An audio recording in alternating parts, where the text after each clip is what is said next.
Pobres criaturas. Crítica de cine. Dirigida por Yorgos Lanthimos, este es un nuevo filme del excéntrico director griego, hombre detrás de tales películas como Canino, Langosta y Asesinato del Ciervo Sagrado. Y si bien me atrevería a decir que Langosta fue su primer gran acercamiento al mainstream, incluso teniendo una nominación al Oscar, sería realmente la favorita, aquella que lo cimentaría como uno de los creativos más importantes de la última década. Y en su momento reseñé la favorita y la adoré. La consideré su mejor película del momento y terminó en mi top 5 de ese año, además de ser en general uno de los mejores filmes de toda la década. Pero bueno, tenemos 5 años desde el estreno de dicho filme, una más que suficiente espera por otra película. Entre medio dirigió los cortometrajes Nimic y Bleed, pero este sería su primer largometraje como tal, desde la favorita. Además que también marcaría una nueva colaboración entre Yorgos y Emma Stone. Internacionalmente, Pobres Criaturas se estrenó hace unos meses en el Festival de Cine de Venecia, donde además ganó el León de Oro de dicha jornada, el premio más prestigioso del festival. Y en este filme, Godwin Baxter, interpretado por Willem Dafoe, es un excéntrico médico quien está a cargo de Bella Baxter, interpretada por Emma Stone, una mujer que fue devuelta a la vida de la mano del científico. Y en esta historia acompañaremos a Bella en su aventura por descubrir las satisfacciones y abusos de la vida. Me hace feliz pensar que aún con lo pobre del panorama moderno de Hollywood, podemos vivir en una época en que una película como Pobres Criaturas pueda considerarse mainstream, o que alguien como Yorgos Lanthimos pueda ser reconocido por sobre solo los nichos de culto, porque esta película presenta ideas muy excéntricas. Mucha gente ha catalogado el filme de excesivo y es obvio por qué alguien haría eso. Obviamente no está ni cerca de la película más fuerte allá afuera, ni de roce, pero es el tipo de proyectos que valoras porque no solo tienen un núcleo muy exótico, sino que además porque está atado a personas como Emma Stone, Mark Ruffalo y Willem Dafoe. Esta película está adaptada a un libro del mismo nombre, escrito por Alasdair Gray a inicios de los 90, y son muy claros los paralelismos con Frankenstein. De hecho, paralelismo es una mala palabra en realidad, porque esta es directamente una reinvención del concepto. Y es interesante que Yorgos se acercó al autor hace casi 15 años pensando en hacer una adaptación de este material. En términos de temas, esta película reconoce varias vertientes sobre qué significa la inocencia y cómo es que esta colisiona con lo que como seres humanos vivimos día a día. La película tiene casi una aura mágica. La dirección de arte toma un protagonismo muy fuerte, con colores vívidos y estridentes y una esencia que juguetea constantemente con la ciencia ficción y la fantasía. Una de las referencias que Yorgos le dio a su guionista Tony McNamara, con quien por cierto había colaborado para la favorita, fue Bella de Día de Luis Buñuel. Y tú puedes sentir esa influencia europea del cine francés surrealista. Eso, sumado a que la película está rodada en 35 mm con una proporción de aspecto de 1.66, el widescreen europeo, hacen que la obra tenga esta constante esencia nostálgica. Se siente como algo de otro tiempo, mientras guarda mucha de su personalidad. La cámara usa un lente muy exagerado para mostrar lo grandilocuente de las escenas. El eje principal de muchos planos es un lente de ojo de pez, en que podemos ver cómo los bordes se distorsionan y generan una imagen exótica. Los momentos en que tenemos una transición de dolly con el ojo de pez dejan más claro aún cómo el campo de visión se va alterando en el movimiento, que por supuesto apoya este sentido de fantasía y desproporción. También amo mucho cómo se usa el telefoco para enfatizar la perspectiva de los personajes. Muchas secuencias de diálogo se rodan de tal forma que el fondo no es más que una distorsión de luces, y con eso ayuda a dar énfasis de los personajes y las emociones que están comentando a través de sus palabras y dejando ir en las expresiones de sus rostros. El filme varía entre la fotografía en blanco y negro y luego la fotografía a color, y siento que el uso se presenta como una forma de mostrar cómo la visión y conocimiento de Bella se va expandiendo. El primer momento que volvemos a tener una imagen a color es una representación vívida de cómo es que Bella se va zambullendo en este universo que está por descubrir. Robbie Ryan, con quien Yorgos colaboró en la favorita y que además ha hecho de director de foto en películas como American Honey, Historia de un matrimonio y Come On, Come On, sabe exprimir los colores de cada fotografía, al igual que el dulce contraste del blanco y negro. El primer acto, en blanco y negro, tiene un delicioso contraste de luces que luego explota una vez transicionamos al color, con las texturas del filme explotando en la vibrante paleta de la dirección de arte, el vestuario y maquillaje. Amo cómo los sets vibran en estas locaciones. De verdad tú sientes como que los personajes estén habitando en lugares reales, pero al mismo tiempo de fantasía. En el contexto del filme, las locaciones son lugares que existen, Lisboa, París, Londres, pero la fotografía y dirección de arte elevan estos espacios a algo que solo podría salir de una película. El filme no solo no teme ser exagerado, sino que abraza esta esencia con mucha fuerza. La película se zambulle en lo absurdo absurdo y demencial. Por supuesto que, además de las influencias europeas clásicas, hay un choque de tonos que se mueve entre el drama, el horror y la comedia. Nunca vemos algo que sea directamente terrorífico, pero más bien esa esencia que hay en cómo los personajes y las situaciones están construidas, que parece sacado de un filme mudo de horror o una película de clase B, en que puedes ver los hilos de los efectos especiales sintiéndolo como parte del arte del filme. Hay un trabajo magistral sobre la presentación artística, no solo la dirección de arte que ya mencioné, sino que también los vestuarios, que son preciosos, pero además expresan toda la personalidad de los personajes y la emoción en que están envueltos. Además del maquillaje, que hace un puente estridente para transportarnos a otro mundo, los efectos especiales juguetean mucho con la exageración, y encima de eso tienen este componente muy tangible dado los efectos prácticos. El ejemplo más claro es el personaje de William Dafoe, quien debe usar un prostético por prácticamente todo el filme, y el maquillaje, además de convincente, es cautivador. Te pone en la perspectiva de estos personajes,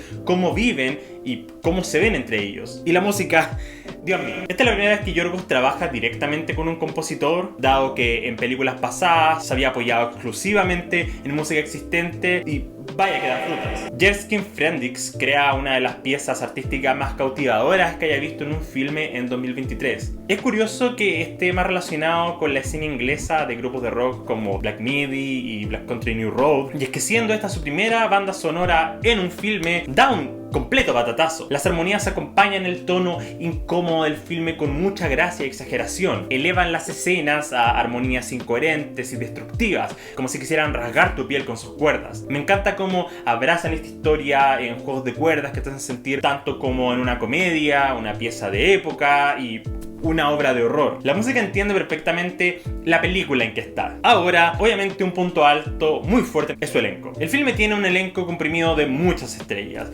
Llamo cómo van con todo en estos personajes. Nadie se reprime siquiera un poco. Emma Stone es, por supuesto, la estrella de la obra y la protagonista absoluta. Su personaje tiene un toque de inocencia que la hace carismática e incómoda. Y Emma de verdad se compromete con el rango. Aprecio que tenga deliciosa química con la dirección de Yorgos, porque el diálogo en las películas de Yorgos Lanthimos tiene esta sequedad en que los personajes no se comunican como seres humanos reales, sino que pronuncian en un tono fuera de sí mismo. Esto da para hilarante comedia y Emma Stone entiende cómo llevar estas escenas a puerto y volverlas chistosas. Pienso en un momento en que ella sale con el personaje Mark Ruffalo y están en una escena hablando de cosas con amigos de él y ella irrumpe con líneas de diálogos que son muy incoherentes y muy cómicas. Hay un momento en que se refiere al pene de Mark Ruffalo y es uno de los mejores chistes del filme. Siento que en manos de otra actriz u otro elenco no habría sido tan efectivo. Podría solo ser incómodo, pero los actores, la química que tienen entre ellos y sobre todo la química que construyen junto a la dirección y el diálogo hace que este fluya como mantequilla, aun cuando tenga este tono inherentemente incómodo. Emma Stone además debe ir con todo en material sexual. Acá se presenta en secuencias de sexo que bordean lo explícito y me gusta que vaya con todo en eso. En los últimos años había una discusión sobre si las escenas de sexo son o no innecesarias, y no lo son. Y temo que entremos en una era en que tengamos miedo a la sexualidad. Así que aprecio que en este filme no solo las utilicen, sino que las exageren a tal punto que las vuelvan un hilo fundamental del filme. Siendo súper directos, no sé si hay un corte de esta película que no incluya esas escenas. Son tan importantes para estos personajes como lo es respirar. Y agradablemente, los actores saben cómo realizar esto con gracia. Porque la mayoría de las veces no se trata solo de mostrar sexo, sino que casi que aportan al tono de comedia. Como que es chistoso ver a algunos de estos personajes descubrir su sexualidad y verse expuestos a ella. Además que, no sé, supongo que hay algo inherentemente incómodo en el sexo real, ese sucio y bruto, que hace que sea chistoso verlo en ciertos contextos. Y bueno, a la par de Emma Stone, el resto del elenco es soberbio y muy divertido. Mark Ruffalo es un gran highlight, casi que es un co-líder de esta película pensando en el tiempo que pasa en pantalla, aunque bueno, la historia no se trata de él para nada, pero ustedes me entienden. Él es maravilloso. En general, adoro a Mark Ruffalo, pero siento que ha estado encerrado en películas como las de Marvel, al punto que sus apariciones en filmes de verdad se vuelven más infrecuentes de lo que deberían. Pero conche tu madre, que lo quiero en esta película. Es casi que un antagonista, pero es tan divertido, tan canchero, tan carismático, que tú amas odiarlo. Y como que quieres pegarle en cada momento que abre su boca, pero tiene este encanto en su persona, en su rostro, que tú entiendes por qué tiene ese efecto hipnotizante profundizante en otros personajes y ver cómo va explorando su relación con Bella, cómo se va arruinando a sí mismo, es uno de los puntos más altos de esta historia. También tenemos a Willem Dafoe, quien nunca ha dado una mala actuación en su vida. Acá es dulce y tétrico, en una combinación en personalidades y perfiles que solo alguien de su rango podría hacer. Rami Youssef es una pieza importante en este filme, pero siento que es quien tiene menos material para brillar. Sus mejores momentos vienen de la mano de su relación con otros personajes versus su propia identidad. Ahora, la historia es donde tengo mis problemas principales, pero para comunicarme sobre qué pienso de los hilos y temas de este filme tendré que entrar en spoilers. Así que esta es su alerta. Eventualmente descubrimos que Bella Baxter es una quimera de una mujer y un bebé. El cuerpo de Bella pertenece a una mujer, Victoria, quien se suicidó lanzándose de un puente estando embarazada. Godwin la encontró y en lugar de traerla a la vida como tal, le puso el cerebro del bebé que llevaba encima y la reanimó como tal. Así que Bella es una mujer con el cerebro de la guagua que tenía en su útero. Esto tiene muchísimas implicancias, pero diría que va en directa relación con los temas generales sobre cómo es que los hombres tratan con las mujeres y su inocencia. Por un lado tienes a Godwin como el padre estricto y que bordea en el abuso mental. También tienes a Max, estudiante de Godwin, quien se enamora de Bella y quiere casarse con ella. Y él es como el menos malo en términos de su trato con la chica, pero igual tú piensas en cómo en su cerebro Bella tiene la madurez de una niña con menos años, si no es que meses. Y entienden lo enfermo y abusivo que es para él estar enamorado de esta chica en ese contexto, que aun cuando él sea muy respetuoso y dulce con ella, está evitando el hecho obvio de que ella es mentalmente un bebé. Luego está Duncan, quien representa la relación sexual. Él es alguien quien ve a Bella exclusivamente como una máquina para meter su pene. Y él disfruta esta relación. Incluso le dice que ojalá ella no vaya a enamorarse de él, en medida que ella sirva a sus satisfacciones de forma única y exclusiva. Una vez ella empieza a desarrollarse mentalmente y quiere tener un progreso intelectual, él comienza a mantener una barrera contra ella. Como que al final lo que él espera de ella es que no tenga personalidad, no tenga opinión, nada. Solo que sea bonita y abra las piernas. Y lo más divertido es que, siendo él súper promiscuo y atrevido, se enfada y disgusta con ella cuando es ella quien empieza a tener relaciones sexuales. Su enlace es quizás el más importante en el sentido de mostrar lo absurdo de cómo los humanos establecemos relaciones con otras personas. Y vemos el tema del sexo como un tabú tan fuerte que la sola idea de pensar en una persona con la que estamos teniendo sexo con alguien más nos produce un efecto repulsivo. Esto además da para maravillosa comedia. Amo ver cómo Duncan va en un agujero hacia el fondo solo porque se da cuenta de que Bella puede tener independencia. Y conche tu madre que me gusta Mark Ruffalo. Ay, viejo sabroso. Y al final tenemos también al esposo de Bella cuando ella era Victoria, interpretado por Christopher Abbott, quien representa la pertenencia a las mujeres en el matrimonio. Como las mujeres, una vez en matrimonio, no son otra cosa que un mueble a sus esposos, en que ellos vierten absoluto control y no desean que ella desarrolle otra personalidad que no sea ser madre de sus hijos. Incluso si al final vemos que él desea remover el clítoris de su esposa, lo que, además de ser absolutamente horrible, representa como él ni siquiera desea sexo de su esposa. Ni siquiera la ve como un objeto sexual. Lo único que quiere es control. Ahora, todo esto que he dicho es increíble, maravilloso y espectacular, pero mis principales reparos tienen que ver con dos segmentos de la historia que siento que se lanzan solo por lanzar. En principio es este momento cuando está en el barco y luego hacia París, en que siento que la película pierde un poco el foco de lo que está diciendo. El tema central del filme, que amo, es esta idea de que los hombres buscan una mujer que representa la inocencia máxima y, por lo mismo, el control absoluto. Todos desean controlar a Bella y hacerla a su imagen y semejanza, pero la película ilustra cómo esta inocencia viene también con el descubrimiento. Bella empieza a mostrar indiferencia hacia la violencia, apuñalando por ejemplo a cadáveres o matando a un sapo, y esta violencia impacta a Max porque va contra la imagen que él proyecta sobre ella, porque finalmente es chocante ver una mujer así tan de cerca con un imaginario violento. Pero luego está todo lo relacionado al sexo, en que Bella ve el sexo como una herramienta para divertirse, y todos intentan limitarla porque tienen este constructo del sexo como algo especial y exclusivo. Entonces ver cómo los roles se van dando vuelta y de paso choquean a la gente gente a su alrededor es mi tema favorito del filme. La idea de que la inocencia no es realmente inocencia como queremos verla o como nos gustaría pensar que es. Mi problema es que una vez en el barco se abre toda esta arista sobre cómo Bella se cautiva por la pobreza y quiere hacer algo para remediarla. Pero cuando junta dinero y se lo entrega a unos tipos para que lo repartan, es obvio para el espectador que esto no va a pasar. Y supongo que el tema aquí es algo en los hilos de el mundo es un lugar cruel y horrible y no hay nada que podamos hacer para solucionarlo. Y en general odio películas que toman materias así, la idea del pesimismo absurdo de que no solo no hay lugar que podamos hacer para arreglar este mundo,